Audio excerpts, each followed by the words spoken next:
name is Abhijeet Joshi. Before we proceed, everyone please mute their mics. Let me introduce our president, Renee Yao. Renee, it's all you. Thank you. Abhijit, will you share slides, please? Yes. Thank you. Welcome to Women L.E.A.D supplemental workshops on Fridays. And these workshops are created based on members' request. And you will see the slides that are coming up right now. Thank you, Abhijit. Women L.E.A.D stands, the LEAD stands for Leadership, Empowerment, Advancement, and Diversity. You can find more information on womenleadtm.com. We keep the chat, we keep the webpage posted very frequently. I'm gonna type the link into the chat. Next slide. Our mission is to provide a safe platform to practice public speaking, build future leaders, empower others, find our voice, and share ideas across cultures. And our mission is to empower people like you. Next slide. Our dedicated leadership team and the founding team are here to ensure you have an amazing experience. We host bi-weekly regular meetings, bi-monthly virtual happy hour, and monthly feature workshop, and also close to weekly Friday supplemental workshops to enrich your experience. Next slide, please. You can also find us on various social channels. I will paste the link here. Join us on Slack, YouTube, Facebook, Twitter, LinkedIn, or reach out to Kushbu, who's our VP PR, for exclusive WhatsApp chat as well for those paying members. And next slide. Thank you for joining us for this conversation on initiating conversation in the virtual world. Next slide. For those who want to learn more about our meetings, you can find the link here. We have 3 more after this one for the month of May. And we do populate the agenda on a monthly basis. And thank you guys for paying attention. And now I would like to turn to Abhijeet, our first speaker today. Thank you so much, Renee. I really appreciate that. Today, I want to talk to you about 3 things. The 3 things are connection, empathy, and active listening. These 3 things, if you have, you will be able to connect with any person. Doesn't matter if it's in person or is it online. You will be able to make a strong connection with them and initiate a conversation. The first thing I want to talk about is the connection. One of our basic psychological needs is to connect with the other person. That is one of the basic human needs. Why do we want to connect with people? Because it creates a sense of belonging. We humans are pack animals. When we connect, it creates a sense of belonging and love. So these are the 2 reasons why we need to connect with other people. The one thing I want to add is I always like to understand how the other person is feeling. If I know how the other person is feeling, it helps me to connect with them. It helps me to understand how they are doing. So always, if you get a chance, ask them questions such that they can share with you how are they feeling. Sometimes when I ask them, how are you? I don't get anything. I just get that usual answer. I'm good, I'm fine. That does not tell me very much. So if you ask them, how are you feeling? Maybe that starts a new conversation. And that goes deeper than there's just a superficial conversation. Always understand feelings and needs. If we know the feelings and needs, we can make a very strong connection with our fellow friends or colleagues. The second thing I want to talk about is active listening. These are the various things, how to do our active listening. But one thing I want to tell you is, I'll give you a conversation. Like suppose if me and Renee are talking, okay? We are talking, and Renee talks about dark chocolate, and I keep that in mind. But Renee keeps on talking, and I'm still stuck at dark chocolate. When she's ending her conversation and I start talking about dark chocolate, it means I have missed this part of what she has said. So this I had to learn. Like I used to keep in mind what I want to talk next. Now I just, if Renee's talking and I'm talking, I'm just following her. And at the end, I try to paraphrase what she's saying. That helps me to connect with her and also understand what she is trying to say to me. Active listening changes your life. Active listening builds your relationship. So the things which I want to say is important to follow the conversation. If you have the need to ask a question, keep it aside right now. Always paraphrase, because if you paraphrase something, it will also tell the speaker, like, are you able to understand what you are trying to say? Sometimes if Renee is saying something and I'm paraphrasing it, but if I don't say the exact thing, she can correct me. Then it helps me to understand her better. This I had to learn, as I said before, is I used to keep in mind what are my talking points, and that did not serve me very well. So let go of your talking points. Also, unless and until you're asked, don't add your opinion. Just listen, because when you are listening, you're trying to understand what exactly is happening. So keep your opinion aside and share your opinion once it is asked. The next thing I want to talk about is empathy. What is empathy? Empathy, I initially I made a lot of mistakes in my relationships. I confused empathy with sympathy. And in my next slide, I'll talk about more about sympathy. But what is empathy? The first thing is empathy really helps to connect people because we can relate to them. We move towards them. That makes the difference. If my friend or someone is feeling something and I'm not able to understand it, then it doesn't make the good connection with them. The second thing, the empathy is trying. Sometimes, if I have a friend, her name is Brenda, she's having very strong feelings about something. Once she gave me a call on my phone and she was telling me something like, I'm going to jump off the bridge in San Francisco. At that moment, I just have to be in a space where I can hold her and just relate to what she's feeling. If I can relate to her, I can make a connection with her. And when we make a connection, then she will be able to understand what she's doing. So putting myself in Brenda's shoes was very helpful for me and to connecting, making a connection with her. I keep my judgments aside. I don't judge when Brenda calls me. I will never, because if I judge, I lose her. I'm not able to connect with her. Mm. If I judge, I will lose her. If someone is lacking empathy, then they are not able to relate with you. I have myself been in that situation. Sometimes they are saying, but in my logical brain, I'm not able to comprehend. And then I miss that connection with them. So try to put yourself in their shoes. It will make a very strong connection.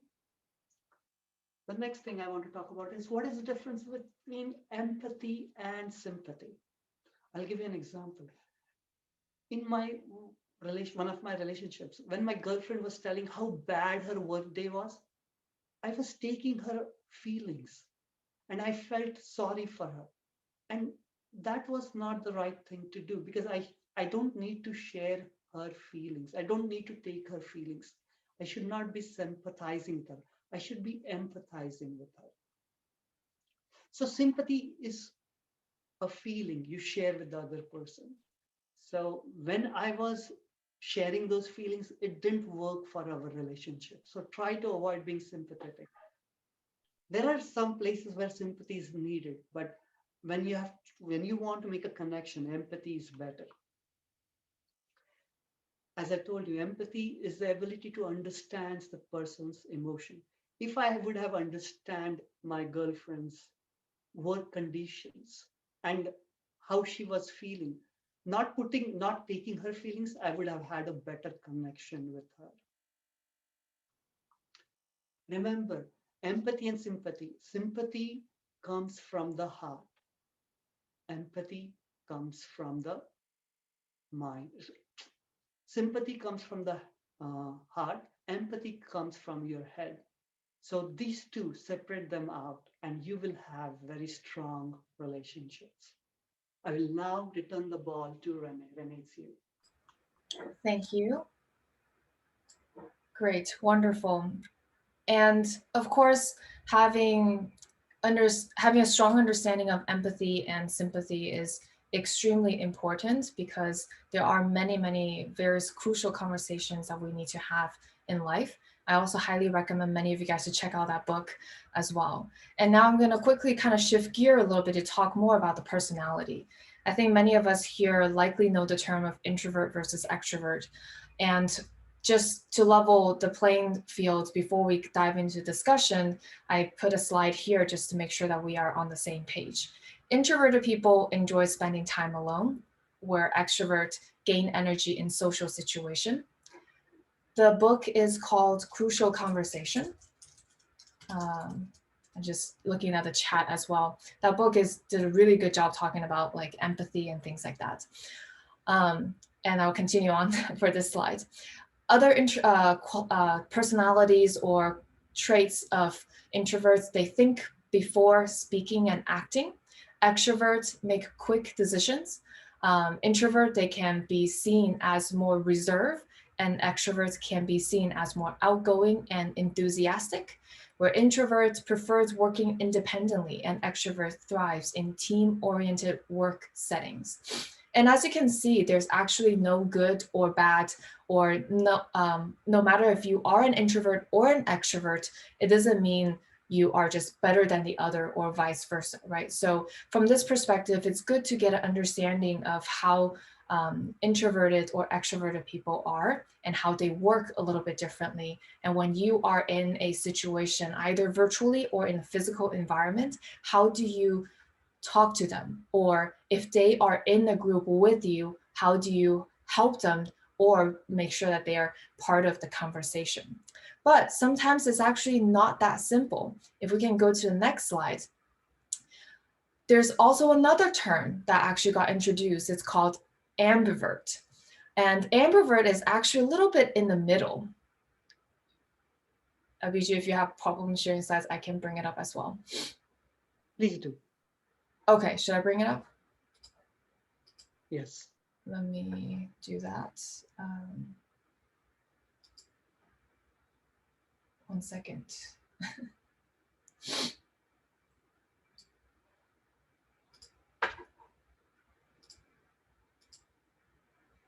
Oh, 1 sec.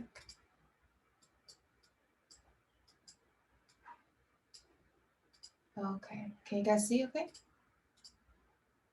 Perfect. All right, okay, great. Okay, I will get back right onto it. So this way I can have all of you guys on the screen and I can see you guys. Okay. All right, so the ambivert here in the middle that you can see is, is a little bit halfway, part extrovert and part introvert as well. So you can actually enjoy others, but need sometimes alone time, right? And you can actually be outgoing in the right context and can be on teams after working independently and can process out loud or internally. So this is a very interesting way of thinking about some of us. And for me, I am definitely in the middle. Sometimes I can be absolutely the limelight of a party, but some other times, man, I just really hope I can just talk to someone one-on-one or just read that book that I really want to read. I will spend 4 hours writing just on my own and don't want to talk to a single soul. So for me, I am definitely ambivert. Depends on the situation. Sometimes I'm extremely outgoing and some other times I just want to be in my little quiet corner.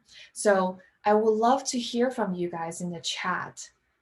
What are you? Are you a complete extrovert, ambivert, or introvert? Let's take a look at the chat to see who are we in the audience here. Ambivert, Abby, I knew it. Oh my God, there's so many ambiverts. That's great. Introvert. Okay, awesome. Probably ambivert. It's a very interesting term. And in fact, I'm actually currently reading a book. It's called Quiet. I will highly recommend any of you guys to check out this book, because in this book, it really talked about this person who was an introvert person and how she shined, the author Susan in this case. And she went into so many different examples of our leaders of the world and how some of the best public speakers are actually introverted folks. And there's a term ambivert and how those people shine as well. So one of the favorite quotes that I really like is everyone shines given the right lighting. So in particularly here, I know there are actually some introverted people, and for introverted people, it's actually very hard sometimes to be able to speak in an environment that they're not familiar with. So I put a slide together for tips on how introverts can actually enjoy parties. I'm going to go into like a couple details here. First thing first is to rest up before and store that energy before going in. I remember before the pandemic, there was a conference called JP Morgan Conference. And I have to go into this room with all of the pharmaceutical companies that are all VCs. And I really didn't want to speak to any of them. So I had to like meditate like 5 minutes in the night before I got a full 8 hours of sleep before going in. And that moment when I walked into that room, I was like, I'm turning into complete introvert. I was just like, I don't want to talk to anyone. I felt like my entire energy shut down because it was an intimidating environment. That was at the very beginning of my career, going into talking to pharmaceutical companies who, by the way, don't really like to talk about what they work on. So it's a really hard environment for me to get into. And they're always like hush hush. If you don't sign NDA with them, they don't want to talk to you about anything. So I went in, actually, I really worked on this plain talking points, okay? I worked on, and the 3 types of things that you can particularly think about is generic, specific, and personal. I planned my talking points in there. So I first target a couple folks, gonna ask them generic questions. What do you think about the weather in San Francisco, right? The weather type of questions. Or what do you think about the current events? Wow, this VC event is really good. It must be like the first time some of you guys may be at, right? So I can ask them, is it your first time? Is it your second time? What did you like about the previous event? Very generic, everything about the event. So you can at least get a conversation going. And then the next one, you can specifically ask about more specific questions. Did you like that speaker who just opened the talk? Did you like, I don't know, like who else should I be meeting with at this company and at this event if I want to do X, right? Then you can go into a little bit more about personal things. If you ended up finding a few people that actually want to talk about their personal stuff, ask about what's new with your company. And I still remember at that meetup, I was so nervous. I ended up targeted the folks that are just sitting in the corner that are eating on their own. And I went in with my prepared points. I was like, okay, I'm going to ask about the weather. If they're open to talk to me, then I'll talk about some specific things. So I just want to share with you that sometimes maybe some of you guys think that, oh, wow, Renee is definitely an extrovert. No, I have my very introverted moments, and I will pick my victim and go talk to them if they're sitting on their own, because this way I don't have to try to make small talk in a semi-bigger round circle. Of where people like actually stand in circles. That's what I meant by round circles. And I like to bring an extroverted sidekick sometimes to be my little chatty companion so I can feel at ease. And for example, when there are social hangouts, right? Like I like to have folks who can complement what I like. And if I know that I'm gonna walk into a room where everyone is introverted and quite frankly, I don't like all of them, I know I won't have a good time. So if you can plan ahead, bring an extroverted sidekick with you. Then the next one is be authentic and be realistic. And if you can have at least one meaningful conversation consider that a success. I think for introverted folks like us, we sometimes just really need that goal. You know, I'm gonna go in, my goal is to collect 5 business cards. And or today you join this virtual meeting, my goal today is to just give one person a compliment. I decided, oh, Abhijeet is showing his camera. I'm gonna just privately chat with him. Abhi, where did you get that red shirt? It looks nice on you. Or, Abhi, your lighting looks really good. Any tips on lighting? Just single messages like that, be very authentic and be realistic, be real with yourself, can sometimes help ease that, I don't know, stress of really talking to people. Then the next thing is chime in when you can, right? And this part is interesting because a lot of times we feel like we need to chime in, and we're not as content with just, I'm okay with just listening. And every speaker actually needs an audience. So believe it or not, there is no shame in just being a person, being an engaged listener. And being an engaged listener right now, I know Sarah is listening to me because she's looking at the camera. I know she's not actually doing something else. That's all I need. She's an audience for me. She doesn't have to chime in right now, but because the fact that she is listening to me, I will keep going. So if you are an audience member, you don't have anything to chime in just right away, that's okay, because you actually are adding value just by being there in that little circle, right? So make sure that but then when you are ready to chime in with short sentences, concise, and that's always good. And one of my friends who's an introvert, who like to ask these one-word questions to chime in. It's really interesting. He will like pick a sentence, and when we're talking about, I don't know, maybe a movie or something, and he would pick a specific thing and then just add a complimentary thing and then raise it as a question mark and just chime in accordingly. And because introverts are so good at grasping the bigger context, they're a lot better at being able to initiate conversations like that. So even if you're super, super introverted, maybe try out that technique, because one of my friends have definitely mastered that. Use one word, turn that into a question, and add additional context into a conversation. So I'm going to pause real quick. I talked about the first 5 things on the left-hand side. Which one resonated with you guys? You don't have to be an introvert to answer this, but which one would you try it out maybe in your next social outing?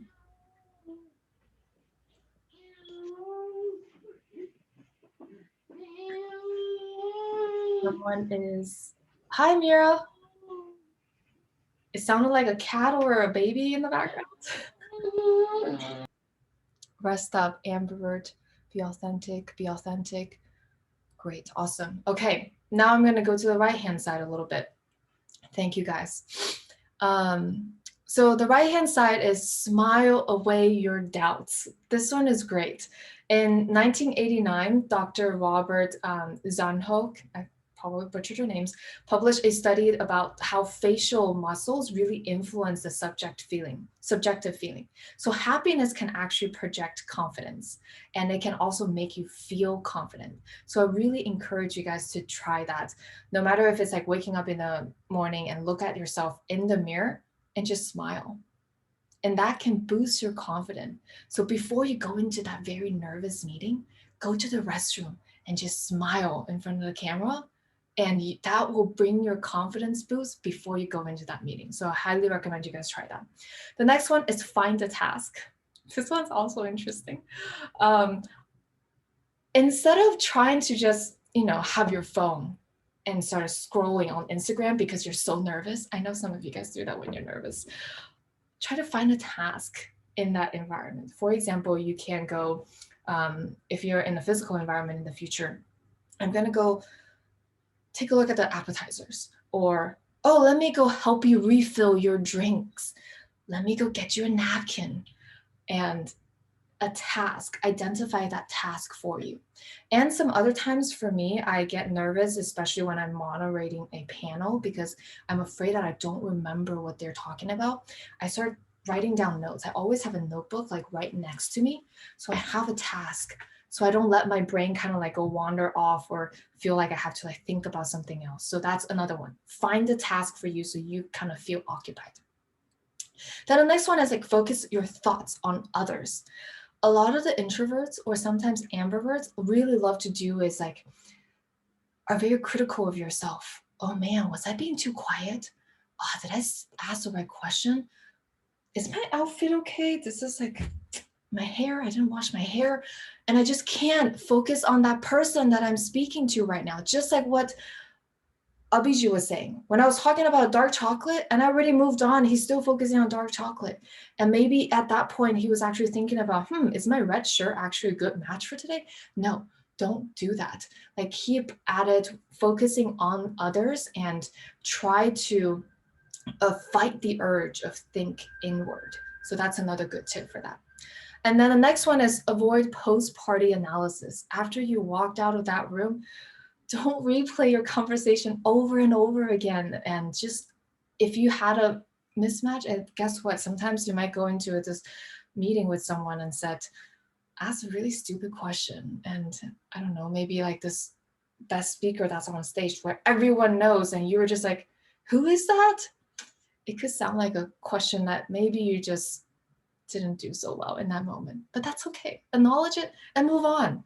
That person probably are not thinking about you anymore. Don't take yourself too seriously. The next one, the last one is embrace your introverted strength. And like I said earlier already on one of the slides is don't compare yourself, right, to the life of the party or other extroverts and just keep doing what you do best. Sometimes the most introverted people are the best presenters out there. I highly encourage you guys to check out that book, Quiet, because it's a very, very powerful book. Great. I can't read my handwriting or lose the point. Would love tips on taking notes that you follow. Oh, that's an interesting one. On notes taking. I have a tip for you, but I don't know if it'll work. A lot of times, if you like to take notes using your computer, right, you ended up trying to type everything someone is saying. I'm going to type, like right now, if you're typing what I'm saying, you might be typing down on your notes everything that someone is saying. But then when you reflect back, you're like, what did I just write down? And that's why notes are not easy to follow, because you're trying to type out word by word exactly what someone is saying. But instead, trying to practice active listening, what Abhijeet just told you guys, right? Pay attention to what Renee is saying and write down key phrases as a summary. And that key phrase, because what you're writing is like, if you're using a notebook to write instead of typing it out, you will write things like, write down keywords, because those are the 4 words potentially as keywords to summarize everything Renee just talked about the last 2-3 minutes, because you cannot possibly write down everything I just talked about within a short amount of time. And this way you have already listened, actively listened, summarized it, and then regurgitate it down on paper. And the next time when you go back on paper, you will realize, okay, I remember. Write down keywords is what Renee talked about in that last 5 minutes. So this is how I usually take notes. And yes, in my phrase is like tweetable bite-sized content, essentially. It's what would you want someone to want to retweet, right? It's not the everything that Renee talked about in the last 4 or 5 minutes, but it's write down key phrases. That is a tweetable sentence for someone else that want to tweet, right? And someone who wants to tweet your tweet means that your tweet actually added a lot of value. So think in that sense and write notes that way. Great. So focus on the right-hand side. Which one resonated with you? What's new or what you may actually take up for your next meeting and your next social hangout? Hopefully you all get you're all vaccinated and getting ready to meet with your friends. Focus on others, great. Smile away, yes, just keep smiling. Even if you ended up asking that stupid question, who is that speaker that everyone's supposed to know and you didn't, just smile away. All right, focus on others. It sounds like that's a good one that resonated with people. Okay, great, awesome, thank you. Okay, now let's go into the virtual meetings. And a lot of the tips actually, if you are a long-term Toastmaster, these should be reviewed for you. But if you're new, which I know a couple of you guys are, I hope this will be new information that you will find useful. So the first one is make a lasting digital impression. When you're in person meeting with someone, it takes about 7 seconds for you to form the first impression in front of someone. Unfortunately, in this virtual environment, if most, if not all, of the impressions sometimes is just completely lost. So that's why it takes extra time for someone to be able to form the first right impression. And I'm a bad example right now, but Abhijeet is a really good example. I wanted you guys to focus on two of our screen, like why I'm a bad one and Abhijeet is a good one. Okay, Abhijeet just made it better. See what he just did there? He just bring the lighting up. What else is Abhijeet doing well? Abhijeet is doing well because he has a really white background. He had this really red, polished collar tied up, and his hair, everything is all good. And he has like about 1/5 right above. No virtual background. Like I have a virtual background. If I move too quickly, things just vanish into the background. But for him, it doesn't vanish. So if you were to compare me and Abhijeet right now, Abhijeet is a sample to go with. I didn't have a lot of time. I probably would have done my hair a little bit better if you are a lady, if you have hair all over the place. Put your hair in a place where you are presentable, where hair is not in your face all the time. Some people are like, Renee, but I feel like I don't have any hair. That's okay. Just put your hair like right in front. You have hair and nothing is in front of your face, right? And remove the virtual background. Pick up something what Abhijeet is doing, have the best lighting. And for me, I like my virtual background because I have this womenlead.com, that's for my marketing promotion purposes. But when I'm doing my actual speech, I would do what Abhijeet is doing as well. And so the first impression, little things does matter. If at one point we'll also do a workshop on how to set up for the virtual environments too. The next one is like set the stage. The distance between the speaker and the camera is also very, very important, right? Like for us, the highly recommended for any of the virtual speaker is actually having what Abhijeet is doing exactly. I could probably stay back a little bit just so you can see the torso up, because your hand gesture sometimes that you like to use if you're a good speaker could be very, very powerful. But then if you are like a little bit too close, and if you're great with hand gesture, you usually can't see it. And if you're too close, a lot of times your head likely to get cut off and all that things. So that is how you set the stage, make sure to try everything possible to help with that digital impression. Next thing is also know your limit, right? If you have not seen yourself in a recorded format, when I say limit is actually the window limit on here. Like sometimes I like to have my hands like raised widely and they will go off the screen. Or maybe I'm trying to make a point and then I went too in, but my eyes completely get cut off because I have never seen myself in front of a camera what it really looks like. So know the corners of your scene. I don't know if Ravi is on, but Ravi has done a phenomenal job when he's prepping for his talks. He leveraged each corner of the screen to its maximum. If it is a speech that you're trying to give virtually, guess what he does? He also like mark on the ground to say that, okay, I will step here and that takes me to this side of the screen. This way I can really focus on the camera and not have to focus on, what I look like on the window on the screen. So know your limits, know the corners of the window. Then the next one is practice posture.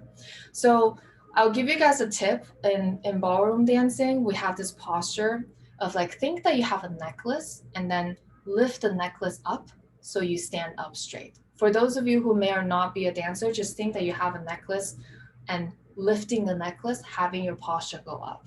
Because honestly, little things really does help, right? Like when you are standing straight, you project confidence. See, this is me having like full confidence and I'm standing up straight. I'm thinking about my posture, but just a little bit of like side posture or other posture, like just maybe I'm not like being completely confident and just hang back. I present very differently in front of you guys. So consider practicing your posture in front of it. It can also boost your confidence as well. And sometimes leaning slightly forward can also show that you're actually very interested in this talk. Like, for example, if I'm like leaning a little bit more forward compared to, oh yeah, that's like a interesting talk. And so for some of you guys, you know, like maybe actually sitting, I'm actually standing right now because I like whenever I stand, I project a little bit more. And you like to like lean against your chair, you're even further removed. So if you like to present this way, perhaps, you know, consider sitting up straight and lean a little bit more forward. So that's the part about practicing posture. I'm gonna do a quick time check. Okay, I'm about to wrap up here. And then think about the impression you want to make. So this part is related to the posture because when you want to be in a, you know, a room where you're showing full confidence, stand up straight, right, and project. But maybe you're in a meeting where you want to facilitate collaboration and you don't want to come off as a leader who's going to be say it all and then everyone follows, then maybe bend in a little bit more. So it's more inclusive and more empathetic. So choose your posture also carefully, depends on the impression that you actually want to give. Prioritize empathy and understanding. Abhijeet already touched on that really well, so I'm gonna just pass this one. Take pauses, literally and figuratively. And I want to share with you actually I'll send it in a link in a bit, but recently we did a vocal variety workshop from Evelyn, and she talked about the pauses really, really well. I would encourage you guys to take a look at that. She has so much more details about why pauses really add into emphasis on your message and how you can draw the audience in as well. The next one is learn from past presentations. What I meant by that is your past presentations. If you get a chance of actually looking at some of the recordings, do it. It will give you goosebumps because it's hard for us to look at ourselves, but try that out because you will quickly see that where you are uncomfortable with your presentation and where maybe you're trying to memorize things. Maintain eye contact. This is a really important one for virtual environments because for now, I hope you guys are looking at me and think that, oh, Renee is actually looking at me back. But I am actually looking on the camera. I don't know if any of you guys are looking at me. In fact, I have a Mac, and when I look at the camera, I'm looking at like a little bit right underneath my green dot, the camera, because I practiced it with my Zoom buddy and realized that is actually where my audience think that I'm looking at them. If I'm looking on the screen, this is what I will look like. And this is where I'm actually looking at you. And you will feel I'm actually removed from you. And another tip that I heard from some of the advanced Toastmaster is to put a little person right behind the camera. So as if you're talking to that person. And I'll tell you, my person is my boyfriend. So he is right here behind my screen and looking at me and smiling. So I am talking to him. And this way I feel a lot more warm and confident as well. Let's see, then the next one is maintain eye contact, present the total package. This is always a good one. Everything I talked about, everything above, you should have a checklist every time. And look at the total package, are you doing everything? Then the next one is set aside time to refocus before the virtual meeting. This is something super important, like earlier, no matter if it's going in front of a camera, to just smile at yourself so you feel the confidence, or maybe take that 19-minute power nap, as I talked about last Friday, while we sleep in the previous workshop. Or let's check out also this like blog post that we wrote about it like late last year, harnessing the 3 energies. In this part where she, our speaker for that workshop, she really took us back to be in that moment of when you are experiencing, for example, if you're going to give a speech about a traumatic experience that you went through, a lot of times if you don't take your back into that moment, our presentation will come up to be really planned. So just take that moment and think back at that traumatic moment, what you felt at that moment, and bring that energy back before you present, and you will sound very different. So in that blog post, we wrote about some of the energies to tap into, and I'll highly encourage you guys to leverage some of the best practices. And now that's everything on my side. I want to give the last 20 minutes to Sarah, who will share with you some other tips on how to engage with people if, you know what, really talking is not my thing. I just want to do something. Sarah, take it away. Sure. Thanks, Renee. So Renee mentioned that at Women Lead, we do a bi-monthly games night or happy hour.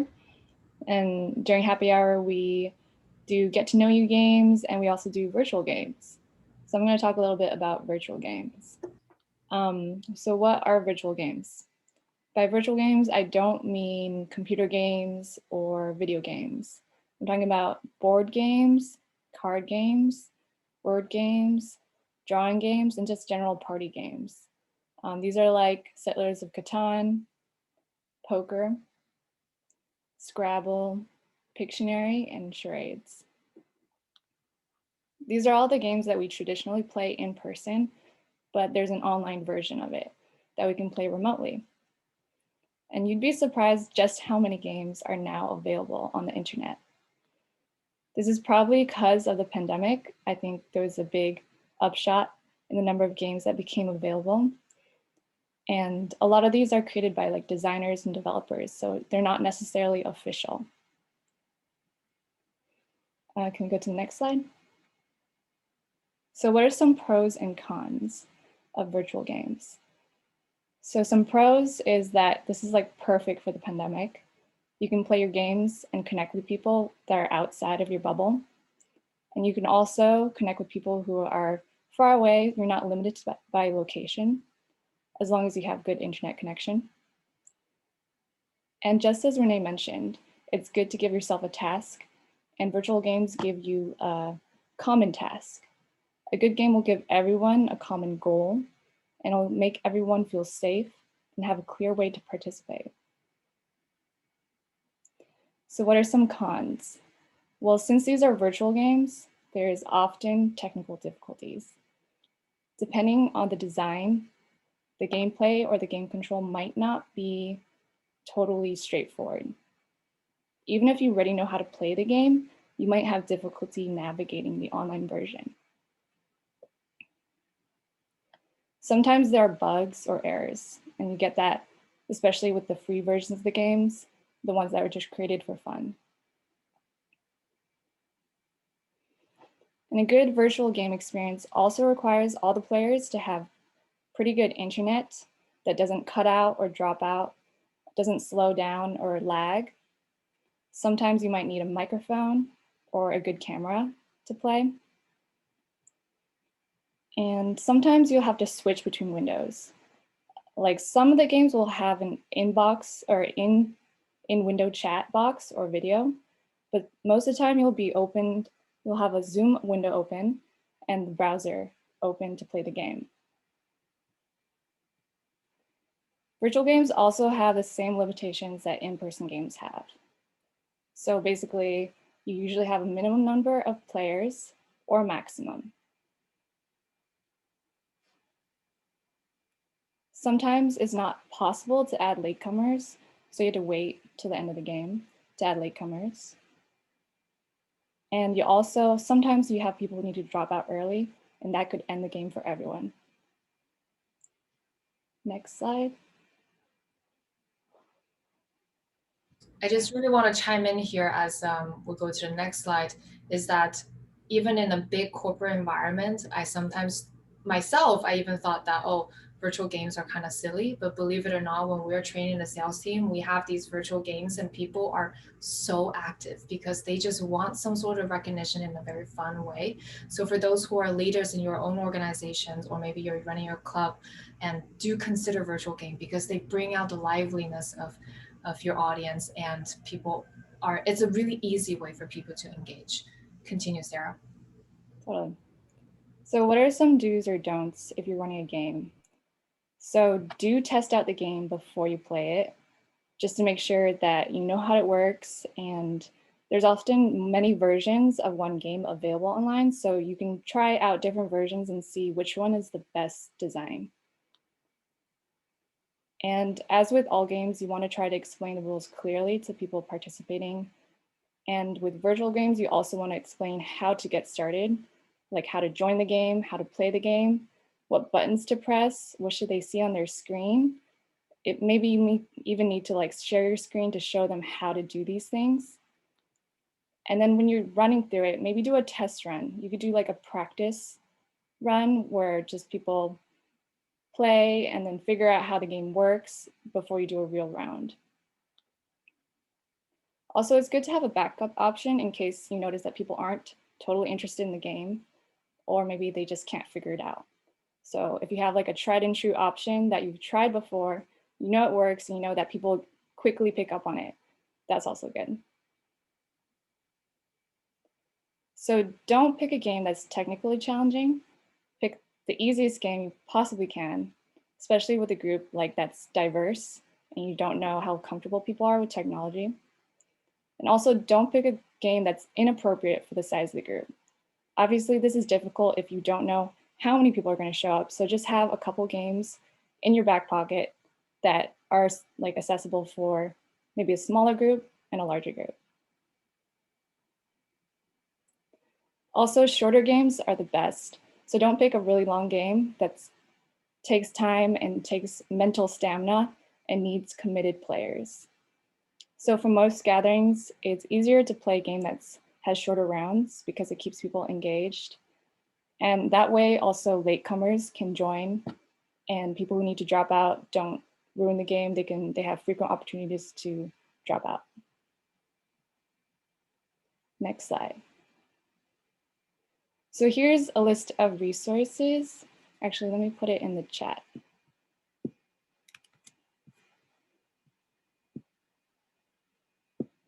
So this list was put together during the quarantine last year. And it's pretty comprehensive. It has a lot of games that you can find online. Everything from like traditional stuff like poker, Yahtzee, to newer stuff that maybe you haven't heard of, like One Word or Wavelength, or yeah, it's all here. So you can check that out. So we have some time left if we want to play a game. Okay. That's great. Yeah. Okay, so I'm thinking we could all play Pictionary, or Scriblio, it's called online. So let me start a private room. So I'm going to share, if you want to join, I'm going to share the link in the chat. This will require you to open up into a browser. I just clicked on it, and then I'm showing my screen because in case some people are not very familiar with the games, I'm going to walk you through also. As Sarah describing it, I would do it myself too. Okay. So yeah, open up the link and you should see a place to put your name so that you can join. So my name, and then I press play. Yeah, press play to join. So follow along, everyone. Click on the link Sarah sent. Add. No. Go away. Oh, skip ad. Okay, great. Cool. So I'm seeing Sarah, that's me, Slinky, Abu, Arthur, Srini, and Gugon, and Renee. I'll give it a couple more seconds if anyone else wants to join. Cookie Monster, who's that? An emu. Isn't that an animal? How many people do we have? Let's see. We have 10 right now. 10. And I think the people in the room, we have 13 participants. Yeah. Anyone else want to join us? If not, you can also watch as well, no pressure. Playing will help you get the hang of it easier. All right, we're gonna go once, go twice. All right, let's I'll start the game. Round one. Okay. Okay, so Emu's the one who's drawing. So Emu is gonna see 3 words on the screen and he can choose, or he or she can choose the word that they want to draw. The rest of us are gonna see the word blanks at the top of the screen. Right here. You should see a chat box on your right. That's where you're going to put your guesses. So you have to type in your guess and it'll tell you if it's correct. So currently you will see that the words is 4 letters long. And then Emo is gonna, he or she, I actually don't know, has a word, and that can start drawing on the whiteboard, and we will start guessing the words that's gonna be 4 letters long. So we currently see a dot, right? So dot is a 3-letter word, so that definitely is not, I would say probably dots. More details to come. Oh, here we go. Oh, what is that? Branch? No. Tree. Definitely a tree. No. Oh, you should see the letters filling in. And letters started coming in. So what other letter with an L? Oh, wait.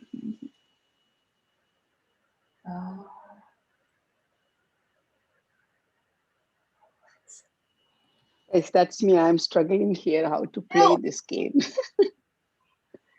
Ask question. What do you want to know more? We can share more. It could be difficult if you don't have if you're using your trackpad, it's sometimes hard to draw. Yeah. So maybe I will skip this time if you guys don't mind. You just follow along and you will be able to get the hang of it. So now I will further explain. So Cookie Monster is now choosing a word. So Cookie Monster likely on the screen has a list of words to choose, right? And now the Cookie Monster has decided on the word, and he or she, I actually don't know who Cookie Monster is gonna start drawing.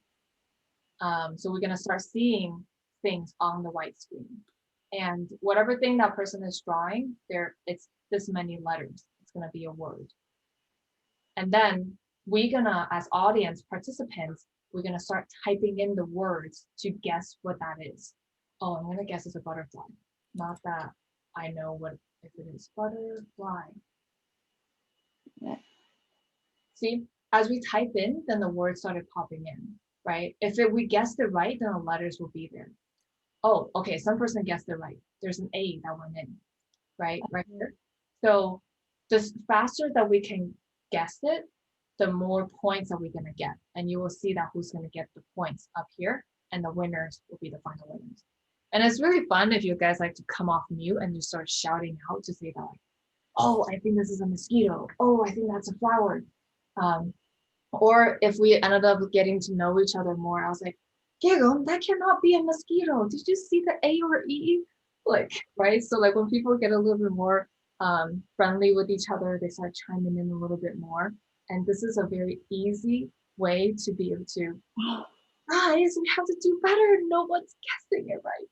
So for the introverts in the room, here for them to chime in. Okay, who is doing? Oh, it's on you now. Let's see. It's a third time the charm. We can guess this. 4-letter words. 4-letter word. Volta. No, that's 5 words. Never mind. Pivot. No, that's 5 words. Oops. It's a heart. Heart. That's 5 words. Uh-oh, one of our friends left. Peak. Point. Pick. Daniel, give us a little bit more. A little bit more.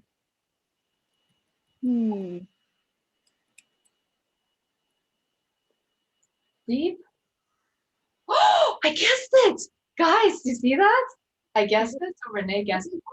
And I'm going to point. Yeah. So that's essentially how this game goes. Lakshmi, does that make sense? Yes, it does. Okay, great. Awesome. Awesome. So we have about 4 minutes left. We can, maybe I will stop sharing screen. Look at that. I won. Good job, Renee. Congrats. Renee. Oh, now I actually will be choosing a word. So I'll show you what it's like, right? So now it's my turn to choose a word. And for example, oh, I'm going to choose monster. Oh, that's actually a really hard one. So I'm going to start drawing like a monster. And then people need to like start guessing. I think it looks like a cat. Yeah, that's what I was going to say. So those are artistically challenged. Is not going to be doing very well in this game. I think it looks like biscuit. as good as my cats. Okay, wonderful. So you guys get the gist. Games like this could really help out, but if there are like people that are in the room that have never played virtual games or are technically challenged, or maybe using their phone, right, can participate. These are all things to think about if you do decide to use a virtual game to engage with your audience. Is it the best approach or not? Or do you need to take a little bit more time to explain? So that's kind of like what we have in terms of a game and also our session for today. And now I would like to put this survey link into the chat window. For those who would like to give us some feedback, please do. And now it's good time to ask any questions that you may have for us to help answer. Feedback? Any questions, guys? Not the question. This is Lakshmi, just the feedback. You guys are great. I am really impressed because it's like a very different Toastmaster culture over here. So I'm glad that I joined you guys. Thank you, Lakshmi. Thank you. Thank you. And by the way, if you guys want to see other topics, always let us know. We'll work them into our supplemental meetings every time it's recorded. Even if you can't make it, you can listen to the recording as well. So Abhijeet just actually gave a good suggestion. We should do the next workshop on how to be effective on Zoom, because all of those tips that I suggested, there's a lot more that you could use and do. Oh, hi, this is Arthur. Yeah, just wondering, like, do you have the website that show the previous recording, or what's the materials are? Absolutely. In fact, let me share my screen real quick just so you guys can know how to navigate to it. WomenLeadTN.com. If you go here, then you can actually go to the meeting or look on any of the meetings. At previous meetings, we actually include like links into the meeting itself. Like, for example, if you were to click on this one, after this, I will include the slide deck and recordings and things like that.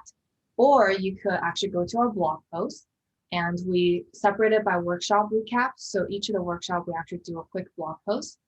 So the last several times we had talked about like mentorship and which pathways to choose. But of course, earlier I have already talked to you guys about it, that we also have our YouTube channels, right? So for YouTube channels, all of the meetings are recorded for your consumption as well. Did that answer your question, Arthur? Great, awesome. Of course, we also have blog posts. If you are wanted to get some inspiration about like how to write a speech, these are our member speeches. They're not perfect. None of us are New York Times writers. We are just normal people who want to improve our speeches. But you can take a look at what it takes to be, first-time speaker, icebreaker, and things like that. This is like our members, our journey. So feel free to take a look and put more of a positive lens on it, because we're all work in progress. Thank you, Renee. Yeah, absolutely. Any other questions?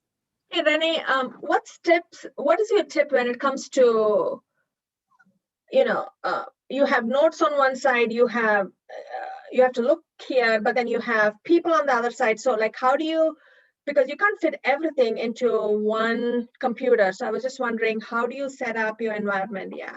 Good question. So depends on what the talk is. Like for today, for this talk, I didn't memorize everything because there's a lot of, points that I want to rely on the slides, right? So what I do is I have my slides. Let me share my screen.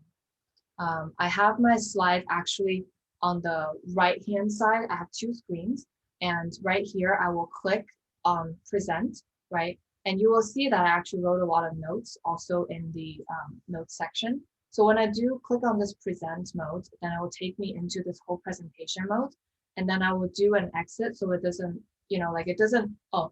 I will go here and then I will click on the speaker notes section, and this notes will actually pop up. So this is what the notes looks like. So then I'll move this notes into this screen in front of me. And I know actually most of the content, but I just write down specific things as a reminder for myself. I try not to look at the notes, but then if I haven't fully memorized, I'm going to peek at it.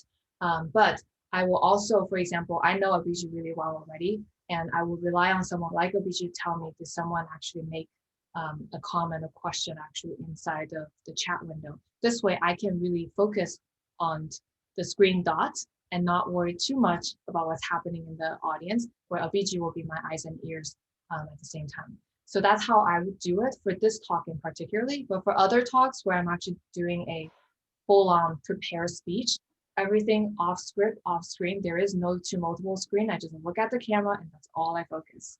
So it depends on the topic itself and figure out what actually works for your system. Thank you.